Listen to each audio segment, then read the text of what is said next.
name is Dr. Jacqueline Kitulu. I'm a general practitioner of over 20 years in private practice and partnering with Ponea Health to discuss the subject of hypertension. Secondary hypertension, which is a much rarer form of hypertension, can be related to something. You can pinpoint it to something. And one is abnormalities in the kidney, or certain kidney diseases can cause hypertension. Interesting, because also then hypertension itself complicates and causes kidney problems. But yes, there are some kidney conditions which can cause hypertension. Certain medications that are taken may also cause hypertension. But the vast majority, over 90% of patients, have primary hypertension, which in itself doesn't have a cause, but has aggravating factors that can increase the risk for it. So what are the symptoms of hypertension? Now, I'll go back to that statement I made earlier, the silent killer. A vast majority of hypertensive patients have no symptom. They have zero symptom.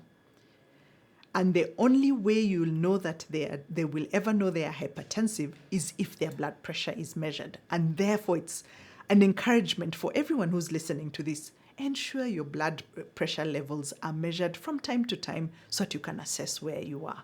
I must say, in my experience, I have had a patient, remember I've given you the parameters of what is hypertension.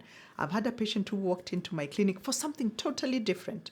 And when we looked at his blood pressure, it was 220 over 120. Severe hypertension. He didn't have a headache. He didn't have any pain. He had nothing. He had come in for a very different reason. So in itself, a vast majority of patients with hypertension will not have symptoms. And that is why we call it the silent killer. A few of the patients will have some symptoms. So you'll have patients who may present with headache, a dull headache that doesn't seem to go away. Some patients may have lightheadedness or sort of feeling a little dizzy at times. A few others may have a sense of feeling a little spaced out. Very non-specific symptoms in themselves, but which could be symptoms that could be anything else. But of course, it's important that their blood pressure is checked. But remember, a vast majority of patients have no symptoms. So can hypertension be treated? Absolutely. So step number one of treating it, of course, is knowing that it is there. And when we are treating hypertension, there are two things that we'll look at. And this goes to actually when we are treating most chronic diseases. And one is lifestyle management, and then number two is the specific treatment. So in terms of lifestyle management, remember I said some of the things that are risk factors, those are really what we are addressing in lifestyle. So number one is managing weight, keeping into an acceptable BMI, that is key. Exercise.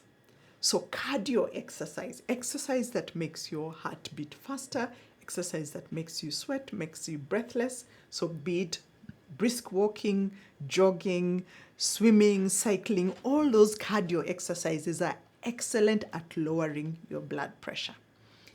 Number three, from a dietary perspective, is reducing salt intake.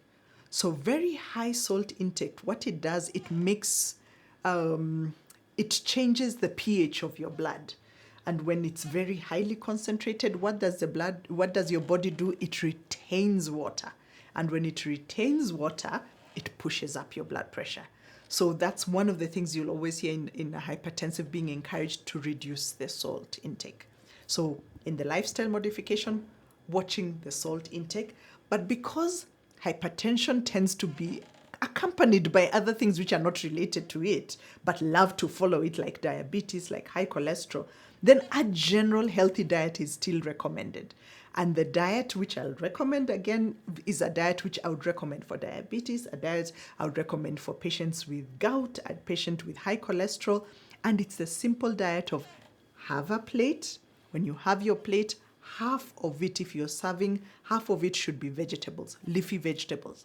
Vegetables because they are high fiber and low calorie. Then the other quarter, you have your proteins, and the other quarter has your carbohydrates. Your carbohydrates, we always encourage more of the complex carbohydrates, things like sweet potatoes, ndumas, brown rice, brown chapati. But even if it is the processed ones, smaller portion of that, but you maintain that because it's a healthier portion. And then your protein, which is adequate, you need for bodybuilding, which will be your chicken or meat or fish or peas or ndengu or beans. All those are within the protein content. That, and with low salt intake. That is from the lifestyle point of management. So thank you very much for having joined in this series, listening to hypertension and diabetes. It has been my pleasure empowering you to manage your hypertension or diabetes at home. You can reach me through ponea.com for my services for managing your hypertension or diabetes. Karibu.